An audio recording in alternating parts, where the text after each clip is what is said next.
Start with questions with Sam, and then we'll go to Paul. I'll take us through kind of that game-winning shot. It looked like maybe it wasn't exactly drawn up how you had hoped. You were kind of jumping up and down as it was unfolding, but, what did you see and what was kind of the call there?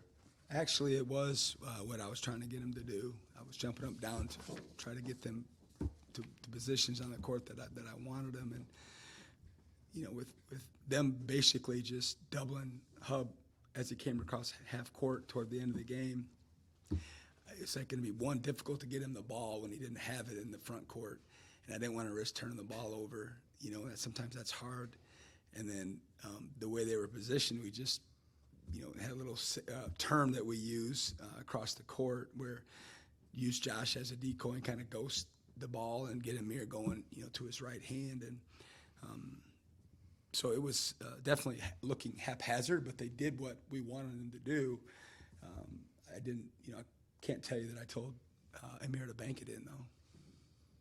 We'll go to Paul to coach's left. Coach Ballard had a pretty good first half. I think he had maybe one, at least one, maybe only two shot attempts in second half and overtime. Was that more about what they were doing or just not looking for them, or what did you see? No, they were just disrupting us in the second half. I mean, they were, again, most possessions, if Josh had the ball out front in the last 10 minutes of the game, they were just running at him and basically saying, we're going to make you give the ball up. And so when you're built like Quincy and have his game, it's hard to run stuff to get him the ball around the basket.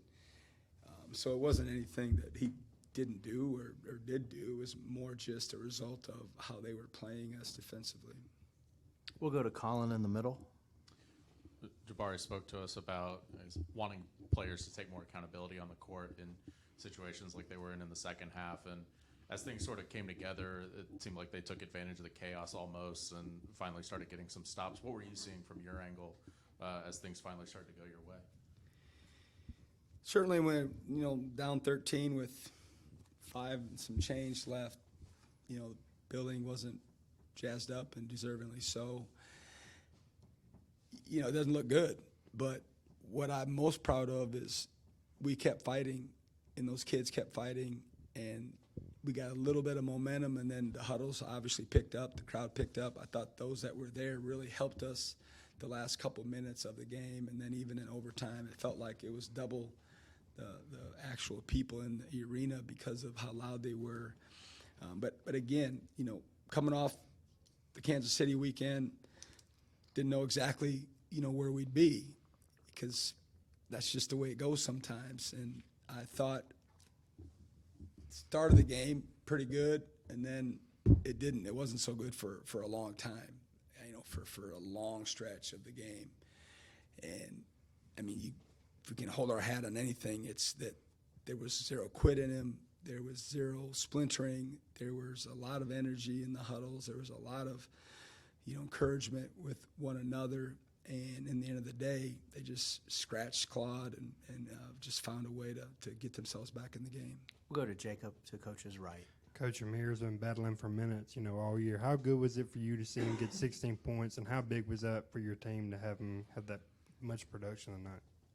Yeah, I mean, when he's in the game, it's pretty evident that he's going to shoot the ball, and that's what he does, and the guys know it. So when he's in the game, his per shot attempt per minute is probably really high, and it was again tonight. He played 21 minutes, had 9 shots. Didn't make his free throws, which is not like him.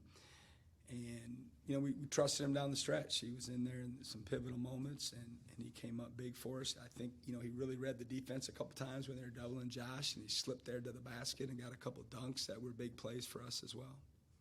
We'll go second row, back left to Danny P, and then back down to Paul. Coach, when Josh is struggling a little bit like he was in the first half, how big is it to have guys like Ali, even though most of his came in the second half, and you got Jabari and Quincy does what he does in the first half, just to pick up the slack a little bit? Yeah, well, a lot of it was on us as a staff.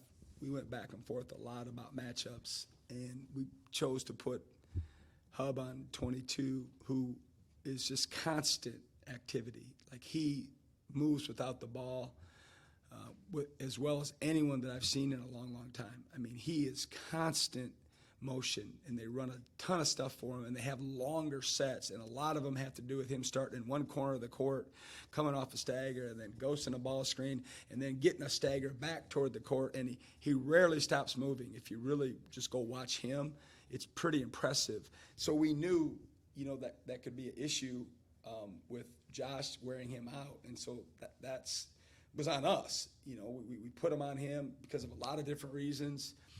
And then in the second half, if you notice, he wasn't on him. We had Jabari McGee on him, and I thought Jabari did a really nice job. Now, if we'd have started the game that way, then who knows if Jabari has the same pop that he did down the stretch to be able to guard him, the way he did, and be able to be aggressive and downhill with the ball. But I think some of that with Josh missing his free throws, et cetera, was, I imagine he was pretty tired, leg weary. He played 40 minutes, and then on top of it, he played a guy that, like I said, I haven't seen a guy move like that off the ball this year, or I don't even remember, to be honest with you. Any updates on Epps and Surge with them not being available tonight? Yeah, it wasn't ideal. Injuries are part of the game. They're both in boots right now, and neither one of them has practiced, so I'm not sure what their prognosis is going to be long term. I don't think either one of them is going to be months or even like weeks, but I'm not sure when they'll be available to practice or play. We'll go ahead to David, front row middle. Early in the game, you put Jamarian in, and he held his own defensively. Are you impressed with how he's playing defense now and how you can trust him there in some of these situations early on? Yeah, he keeps earning our trust. It's the right word. He keeps doing what we ask him to do. He played 30 minutes tonight. His stat line wasn't gaudy, but we trusted him in the game to rebound, defend, protect the rim, play hard, set good ball screens. His skill development will come with time because he's a hardworking kid, but he has earned our trust more than I ever imagined at this point in a young career, and I'm happy for him and proud of him. Got time for a couple more. We'll go Sam, front middle. With Amir, not playing in the opener, not playing against Southeastern Louisiana, obviously injuries were also kind of a factor tonight, but what was it you guys were looking for in him to, be kind of part of the rotation and getting more minutes here? He's been awesome in practice since then. I certainly was disappointed. Everyone is if they don't play or they don't play the minutes they think they deserve, and that's just college basketball in general. But he didn't pout. He's as energized as anybody on the bench in the games. In practice, he worked on the things that we told him he needed to work on to get himself more minutes and get in the rotation. And now that he's in there, he's trying to take advantage of it. He had 7 rebounds against New Mexico. He had 5 rebounds tonight. I don't remember him having any major breakdowns defensively from just watching it from where I sit. Certainly might be different on the film. And, the guys have a lot of confidence in him to shoot and score the ball. And, everybody needs more scoring. All right. We'll see you guys Wednesday. Wednesday.